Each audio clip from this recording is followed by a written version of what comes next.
मैं जब भी नहाने के लिए बाथरूम में जाती तो ऐसा लगता कि जैसे कोई देख रहा है। हालांकि घर में हमारे 17 साल के बेटे के सिवा कोई नहीं रहता था। मुझे विधवा हुए 3 साल हो गए थे और जब नहाकर बाहर निकलती तो वहाँ पर भी कोई न होता। मेरा बेटा भी अपने कमरे में पड़ रहा होता। एक दिन मैंने वैसे ही बाथरूम का दरवाजा बंद किया और कमरे में चली गई। अभी थोड़ी ही देर गुजरा था कि मुझे किसी की चलने की आवाज आई। मैंने देखा कि मेरा बेटा एक हाथ में मोबाइल पकड़े और दूसरे हाथ में।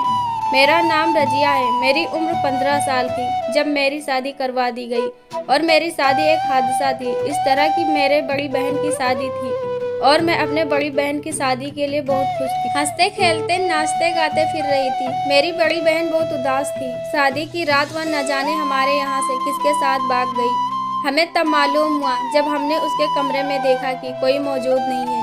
वहाँ पर शोर मच गया कि दुल्हन तो भाग गई है, बेइज्जती हो जाएगी। लेकिन अभी यह खबर बारातियों में नहीं पहुँची थी।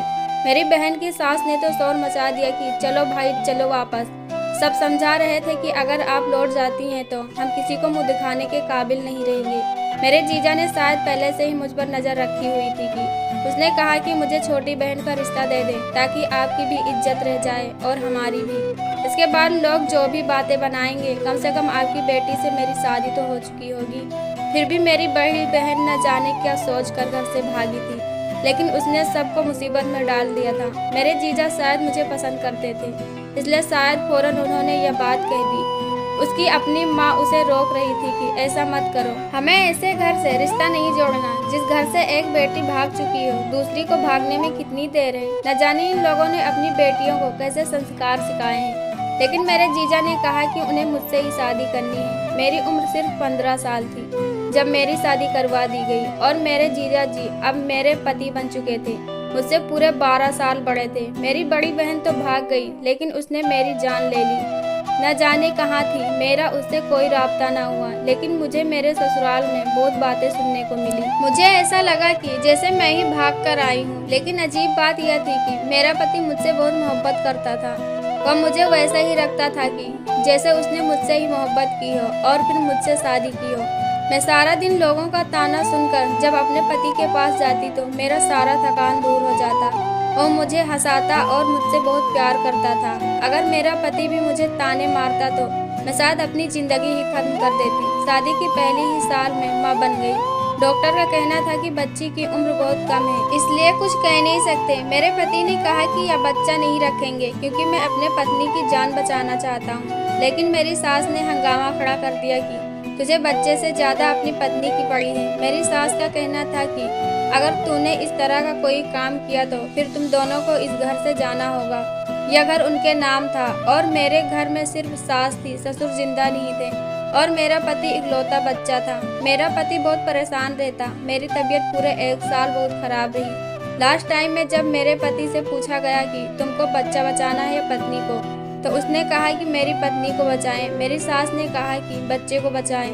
लेकिन डॉक्टर का कहना था कि जो लड़की का पति कहेगा वही होगा और इसी के सिग्नेचर भी होंगे। मेरे पति ने कहा कि मेरे पत्नी को बचाएं, लेकिन मैं भी बच गई और मेरा बच्चा भी सही सलामत बच गया। मैं घर आ गई और इसके बाद मेरे पति ने मेरा बहुत ख्याल रखा। 2 साल बाद मेरी सास इस दुनिया से चली गई। घर मेरे पति के नाम हो गया और मेरा बेटा इस वक्त 3 साल का था और अपने बेटे का नाम मैंने प्रिंस रखा था। मेरी सास के जाने के बाद मैं और मेरा पति घर में एक बहुत सुकून जिंदगी गुजार रहे थे। लेकिन न जाने हमारी खुशियों को किसकी नज़र लग गई और 4 साल बाद मेरा पति भी एक हादसे में चला गया। मेरी जिंदगी का यह सबसे बड़ा दुख था। मेरे बेटे की उम्र उस वक्त 6 साल थी। मैं बता नहीं सकती कि मैंने किस दुख के साथ अपनी जिंदगी गुजारी। मैंने दोबारा कभी शादी न करने का फैसला किया। मैं 5 साल की उम्र में ही विधवा हो चुकी थी। मम्मी पापा ने कहा कि तुम हमें अपना बेटा दे दो, हम इसकी परवरिश कर लेंगे और शादी भी कर देंगे, तुम दूसरी शादी कर लो। लेकिन मैंने अपने पति से वादा किया था कि मैं अपने बेटे का बहुत ज्यादा ख्याल रखूंगी और मैं अपने पति के अलावा किसी दूसरे मर्द के बारे में सोचना भी नहीं चाहती थी। मेरे लिए यह एक बेवफाई थी और मैं अपने पति के यादों के साथ बेवफाई नहीं करना चाहती थी। वक्त गुजरने लगा। पहले मेरी मम्मी इस दुनिया से चली गई और उसके बाद मेरे पापा भी इस दुनिया से चले गए।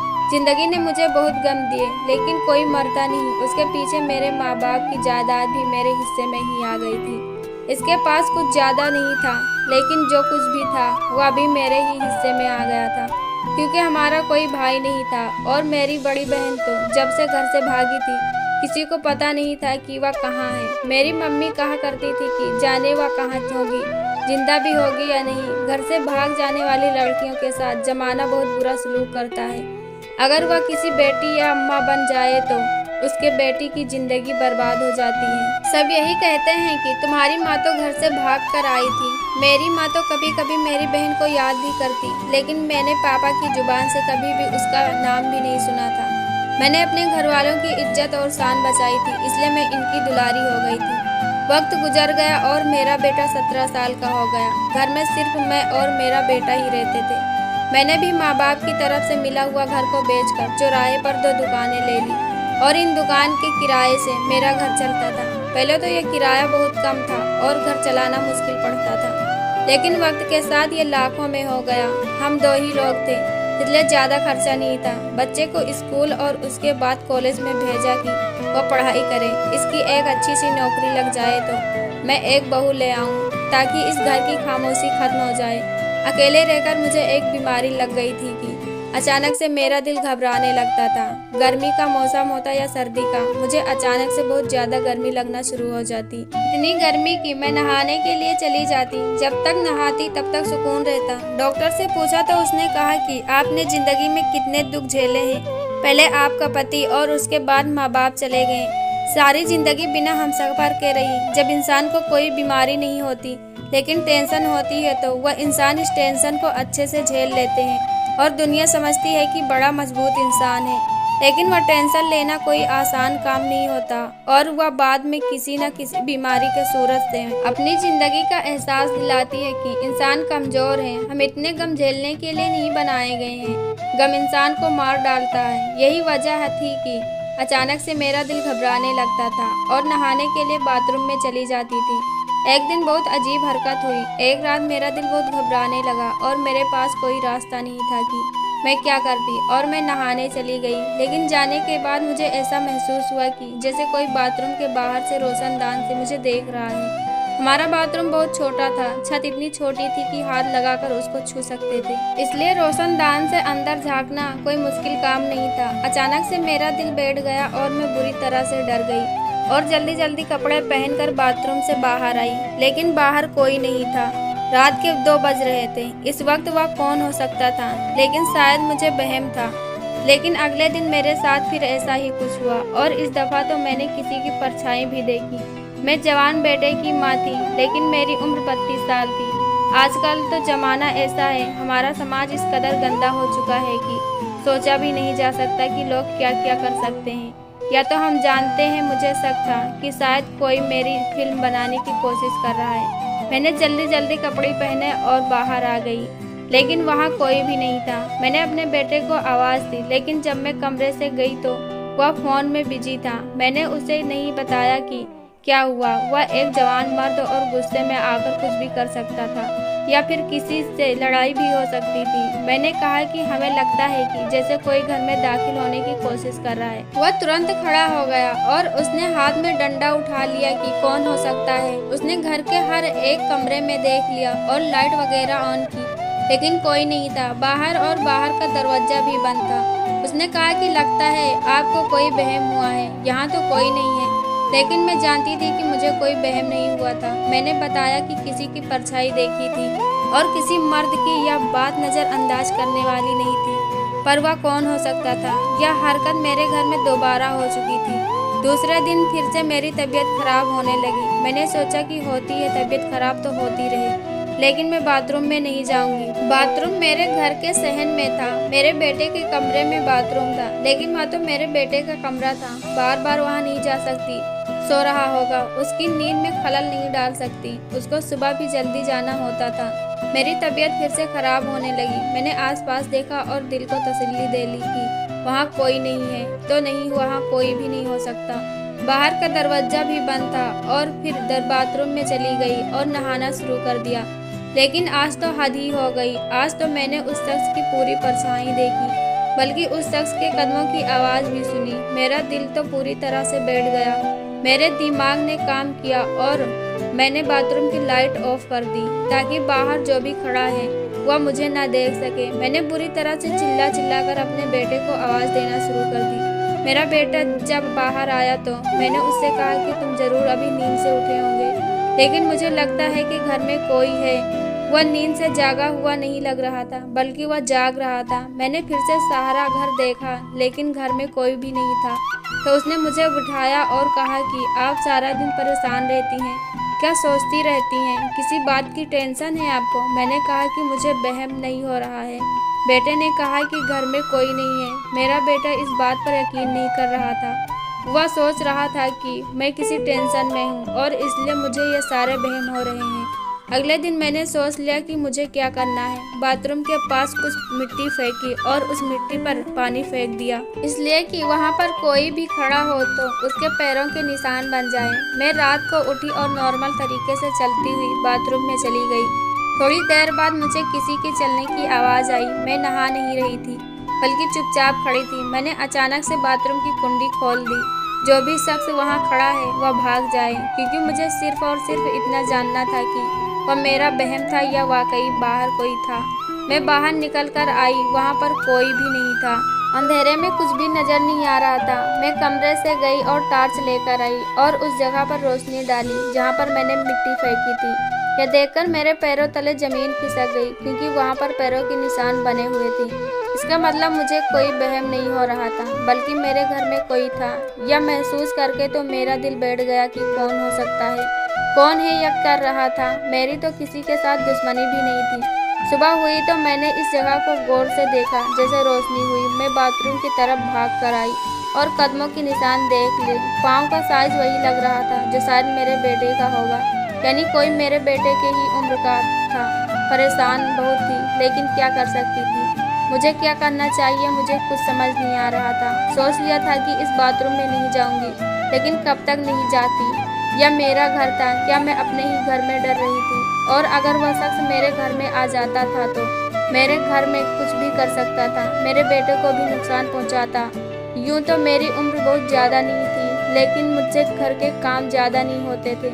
मेरा बदन काफ़ी कमज़ोर हो चुका था, इसलिए मैंने एक नौकरानी रखी हुई थी जो 2 दिन बाद आकर काम करती थी। घर में हम 2 ही लोग रहते थे, इसलिए गंदगी भी नहीं होती थी और खाना वगैरह मैं खुद बना लिया करती थी। वही नौकरानी जो घर में झाड़ू पोछा लगाती। कुछ ही वक्त हुआ कि तभी मेरा बेटा आकर वही मिट्टी वाले पाँव वहाँ पर रख दिए। उसने कहा कि छोटे साहब, अभी तो मैंने सफाई की थी। तो मेरे बेटे ने हंसकर कहा, अच्छा नहीं करता, और वहाँ से चला गया। जब वह जूते की निशान साफ कर रही थी तो मेरे कदमों तले से जमीन खिसक गई। मैंने उसे रोक दिया और कहा कि इसको साफ मत करो, और ध्यान से देखने लगी, क्योंकि यह पैरों के निशान तो वैसे ही लग रहे थे जैसे बाथरूम के बाहर मिट्टी पर बने हुए थे, यानी कि यह उन निशान का प्रिंट था, वही प्रिंट जो वहाँ बने हुए थे। पर यही प्रिंट तो मेरे बेटे के जूते का भी था। क्या वह ज़्यादा बड़ा इत्तेफाक नहीं था कि मेरे घर आने वाले चोर और मेरे बेटे ने बिल्कुल एक जैसे जूते पहन रखे थे? तो क्या वह मेरा बेटा था? अचानक से तबीयत खराब हुई और मेरा सर चकराने लगा। मेरी नौकरानी ने हाथ पकड़कर मुझे सोफे पर बिठाया और आवाज़ दी कि जल्दी आएं, आपकी मम्मी को कुछ हो रहा है। मेरा बेटा भागा आया और मुझे पास की एक क्लिनिक पर ले गया। डॉक्टर ने कहा कि आप कमज़ोर हैं और आपकी किसी भी तरह की कमज़ोरी से बचें। वह मुझ पर दबाव भी नहीं डाले। वापस आते हुए जब हमने रिक्शा में बैठा तो एक औरत को देखा जिसने अपने आप को काली चादर में लपेटा हुआ था और वह एक खंबे की आड़ से मुझे देख रही थी। यानी कि मुझे एहसास हुआ कि जैसे मैं इसे जानती हूँ, कि जैसे कुछ मेरी लगती है, लेकिन मेरा तो इस दुनिया में कोई नहीं था जो ऐसा कर सकती थी। मेरे बेटे ने मुझे देख लिया और कहा कि अब घर चले, आपकी तबीयत खराब है, आपको आराम की सख्त ज़रूरत है। मेरा बेटा कितना मेरा देखभाल कर रहा था, इतनी घटिया हरकत कैसे कर सकता था? इसको इस तरह की हरकत करके क्या मिलना था? वही तो मेरा इकलौता रिश्ता था। मेरा बेटा, मेरा मान सम्मान, मेरा सब कुछ तो वही था। लेकिन जब सब कुछ अपनी आंखों से देखा तो गलती की गुंजाइश कहाँ से थी? समझ नहीं आ रहा था कि यह सब क्या हो रहा है। यह बात भी तो मैंने नोट की थी कि घर का दरवाजा बंद था, कोई अंदर कैसे आ सकता था? जबकि आधी रात को मैंने अपने बेटे को जगाया कि घर में कोई है, तो मेरा बेटा बल्कि जाग रहा होता था। और फिर इस मिट्टी बिल्कुल वैसे ही जूते के निशान कैसे आ सकते थे जैसा जूता मेरा बेटा पहनता था। दिल तो नहीं मानता था, पर दिमाग बार बार इशारा कर रहा था कि कुछ तो गड़बड़ है। अब मुझे कुछ भी करके रंगे हाथों उस शख्स को पकड़ना था कि वह कौन है। अब मुझे एक प्लान की जरूरत थी और मुझे प्लान के तहत ही चलना था। मैंने अपने दिमाग में एक प्लान बना लिया। अपने बेटे से बात में पूछा कि तुम रात में जागते क्यों रहते हो? तो कहता कि मैं पढ़ाई कर रहा हूँ। मैंने कहा आज तो तुम्हारा काम नहीं है, क्योंकि अब तुम्हारी तो दिसंबर की छुट्टियाँ होने वाली हैं। तो उसने कहा कि आज कोई काम नहीं, आज मैं स्कूल से आकर सीधा सो जाऊंगा। मैंने कहा ठीक है। मुझे नींद कहाँ आ रही थी। मैंने थोड़ी देर बाद जाकर देखा तो मेरा बेटा सुकून से सो रहा था। जिस वक्त पर यह काम शुरू होता था, मैं जल्दी बाथरूम में गई और इशारा दिया कि जैसे मैं बाथरूम में चली गई हूँ, और बाथरूम का दरवाजा जोर से बंद किया। पानी की टोटी भी चालू कर दी, जिससे ऐसा लग रहा था कि मैं नहा रही हूँ। लेकिन मैं बाथरूम में नहीं थी, किचन में खड़ी थी, जहाँ से बाथरूम का हिस्सा साफ नजर आ रहा था। मेरे हाथ में डंडा भी था और मैं वहीं पर बैठी थी। अभी तो पल ही गुजरे थे कि मेरी आंखों ने कुछ ऐसा देखा कि मेरी सांस फूल गई। एक लड़का इस तरह बड़ा था, कम रोशनी की वजह से इसका चेहरा नहीं दिखाई देता, लेकिन वह बिल्कुल मेरे बेटे के जैसा था। इसके पैरों में जूते और कपड़े बिल्कुल मेरे बेटे के जैसे थे। इसका मतलब कि वह मेरा बेटा ही था। उसके हाथ में फोन था और वह रोशनदान से वीडियो बनाने की कोशिश कर रहा था। वह अपने काम में बहुत मगन था। वैसे भी जब इंसान फोन में लगा हो तो दुनिया के बारे में तो भूल ही जाता है। मैं फौरन इस तरफ बढ़ी और डंडे से उस पर वार किया। मेरा निशाना चूक गया, लेकिन वह शख्स वहीं पर गिर गया। मैं जोर से चिल्लाने लगी और फिर मेरे आंखों ने कुछ ऐसा देखा। मेरे आंखों ने मैंने देखा कि मेरा बेटा अपने कमरे से भाग कर आया और आते ही पूछने लगा कि क्या हुआ। मैं बता नहीं पाई कि क्या हुआ, क्योंकि मुझे तो कुछ समझ ही नहीं आ रहा था। लेकिन मेरा बेटा समझ गया कि मेरी मम्मी ने ही किसी चोर को पकड़ लिया जो घर में चोरी करने आया था। मेरे बेटे ने मेरे हाथ से डंडा लिया और उस चोर का गिरे बांध से पकड़ लिया और उसको घसीटता हुआ मेरा बेटा बरामदे तक ले आया। लेकिन जब उसके सर से टोपी हटी तो मेरा दिल बैठ गया, क्योंकि वह कोई मर्द नहीं, वह एक औरत थी। और वह कौन थी मैं अच्छी तरह जानती थी। मेरी बड़ी बहन थी, जो मेरे बेटे के जैसे ही कपड़े पहनकर, उसी के जूते पहनकर मेरे घर में दाखिल हुई थी और मेरी वीडियो और तस्वीर बनाना चाहती थी। लेकिन मेरी बहन ऐसा क्यों करेगी? मैं अपनी बहन को इतने साल बाद देखकर कभी उदास ना होती। मेरे दिल में जितने भी शिकवे थे, लेकिन शायद मैं इसे माफ कर देती। लेकिन इस तरह देखकर मेरा दिल पूरी तरह से तड़प उठा। मैंने 18 साल बाद अपनी बड़ी बहन को देखा था, इस बहन को जिसे मैंने हमेशा से प्यार किया था।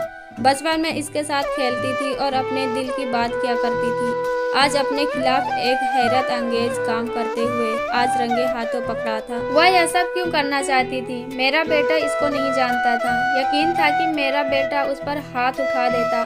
मैंने अपने बेटे को रोका और कहा कि ये तुम्हारी मौसी है। वह हैरान रह गया। जिस औरत को मैंने उस दिन काली चादर में देखा, वह शायद मेरी बहन थी, जो इस दिन भी मुझ पर नजर रख रही थी। इसकी हालत बहुत बुरी थी। वह बहुत कमजोर लग रही थी, हालांकि वह मुझसे सिर्फ 4 साल बड़ी थी। तुम यहाँ पर क्या कर रही हो और तुम यह अपना हाल क्या बना रखी हो? मैंने उससे बहुत ही प्यार से पूछा, जैसे कि उसने जो कुछ भी किया है मैंने उसे माफ कर दिया हूँ। लेकिन वह बोली तो ऐसे कि जैसे मुझे मारने आई हो। बस बड़ी आई मेरे हाल चाल की फिक्र करने वाली। मम्मी पापा की नज़रों में अच्छा बनने के लिए मेरी जगह पर बैठ गई और मेरे होने वाले पति से शादी कर ली। इसका घर भी ले लिया और माँ बाप की सारी जायदाद भी अपने नाम करवा लिया। मेरा होने वाला पति पहले से ही तुम पर मर मिटा था, तभी तो तुम्हारे लिए दीवाना हो गया था। मैं पहले से ही सब कुछ जानती थी। मैं सब कुछ जानती हूँ। तुम अकेले ही सब कुछ बताना चाहती हो। मुझे तो दूध से मक्खी की तरह निकाल दिया तुमने। अगर मैं यह सब तुमसे मांगती तो मुझे कभी न देती। पापा ने तो पहले से ही मुझे मेरे हिस्से से निकाल दिया था, इसलिए मैंने सोचा कि मैं तुम्हें ब्लैकमेल करूंगी। पर यह करती तो कैसे करती? तुम्हारे पास वैसे भी कुछ नहीं था, लेकिन इज्जत तो थी। 17 साल के बेटे की माँ बन गई हो तो क्या होगा? अभी भी तुम जवान हो। तुम्हारी वीडियो बनाती और तुम्हें ब्लैकमेल करती और फिर उसके साथ तुम्हें बेइज्जत करना था। लेकिन अब मैं आराम से बैठने वाली नहीं हूँ। मुझे मेरा हिस्सा चाहिए। मेरी बहन पागलों की तरह बोल रही थी। वह बिल्कुल भी ठीक नहीं लग रही थी। कभी कभी बात करती, कभी कभी हंसती और फिर कभी रोना शुरू कर देती। मैंने उसे समझाने की कोशिश की, तुम किस किस्म की बातें कर रही हो, क्या हो गया है तुम्हें? लेकिन वह मेरी कोई बात नहीं सुन रही थी। उसने चीखना चिल्लाना शुरू कर दिया, अपने आप को तकलीफ पहुंचाना शुरू कर दिया। लेकिन वह नॉर्मल नहीं थी, बेहोश हो गई। हमने उसे कमरे में रखा और उसकी हालत बहुत बुरी थी। ऐसा लगता था कि जैसे वह 2 महीने से नहा ही ना हो। शायद इसीलिए उसने मेरे बेटे के कपड़े थे, क्योंकि शायद इस वक्त उसके पैरों में जूते या कपड़े नहीं रहे होंगे। वह सुबह जागी तब भी मेरे काबू में नहीं आ रही थी, न खाना खा रही थी और ना ही कुछ और। वह तो मुझ पर हाथ भी उठाने लगी। हम उसे डॉक्टर के पास ले गए। वहां जाकर बहुत सी बातें पता चली। इसके पास जो फोन था वह भी चोरी का ही था। मेरी बहन मानसिक संतुलन खो चुकी थी। वह अपने बारे में कुछ अजीबोगरीब बातें बता रही थी कि उनको खुद भी समझ में नहीं आ रही थी। इसको फोन में किसी औरत का नंबर था जिसको हमने कॉल की और हमने उसे बुलाया। वह मुझसे मिलने आ रही थी क्योंकि वह भी मेरी बहन को तलाश कर रही थी। वह मेरे बहन के पति की कजन थी। वह मेरे घर आई और मैं भी अपनी बहन को घर ले आई। उसने मुझे बताया कि ये लड़की मेरे घर में भाग कर आई थी, इसलिए सबने इसे बहुत बातें सुनाई थी। सास ने इसे बहुत बुरा भला कहा। इसको एक बेटी भी हुई और वह 2 हफ्ते बाद इस दुनिया से चली गई और फिर उसके बाद इसकी हालत ऐसी हो गई। इसके पति ने दूसरी शादी कर ली। घर में पड़ी रहती थी, इसको कोई पूछता नहीं था। एक मैं ही इसका ख्याल रखती थी। उसको बहुत गुस्सा आता है। इसी तरह से साल गुजर गए और उसने अपनी जिंदगी ऐसे ही गुजारी है। पागल हो गई और फिर उस घर से भाग गई। कभी मेरे घर आ जाती तो कभी ऐसे घर से भाग जाती थी। किसी को पता नहीं चलता था कि कहाँ भाग गई है। इसकी हालत बहुत बुरी है। इसने मुझे तुम्हारे बारे में बताया था। यह बहुत शर्मिंदा थी। इसको यह भी नहीं पता इसके माँ बाप इस दुनिया से कब गए। इसका अंजाम बहुत बुरा हुआ था। मुझे अपनी बहन पर बहुत तरस आया। उसने जो कुछ भी किया था, लेकिन उससे ज्यादा सजा मिल रही थी। मैं उसे अपने घर ले आई और मैंने अपनी बहन का इलाज करवाना शुरू कर दिया। डॉक्टर के मुताबिक उसने अपना मानसिक संतुलन खो दिया था, जिसमें इसे लगता था कि सब उसके दुश्मन हैं और वह मुझे सबसे बड़ा दुश्मन अपना समझती थी। लेकिन डॉक्टर का कहना था कि वह ठीक हो सकती है और उसका इलाज करवाएं, उस पर मेहनत किए और उसे प्यार दें। और फिर वह आहिस्ता आहिस्ता एक नॉर्मल इंसान बन गई। मुझसे माफ़ी मांगी और उसने मुझे अपनी सारी कहानी सुनाई। अब मैं और मेरी बहन एक साथ रहते हैं। मुझे मेरी बहन वापस मिल गई, इसलिए मुझे खुशी है क्योंकि वह मेरे खानदान का हिस्सा है। घर से भागकर इसने बहुत बड़ी गलती की थी और जिसकी सजा उसको मिली। दोस्तों, कहानी कैसी लगी कमेंट करके ज़रूर बताएं। वीडियो को लाइक करो, चैनल को सब्सक्राइब करो। हम ऐसी कहानी आपके लिए लाते रहेंगे। धन्यवाद।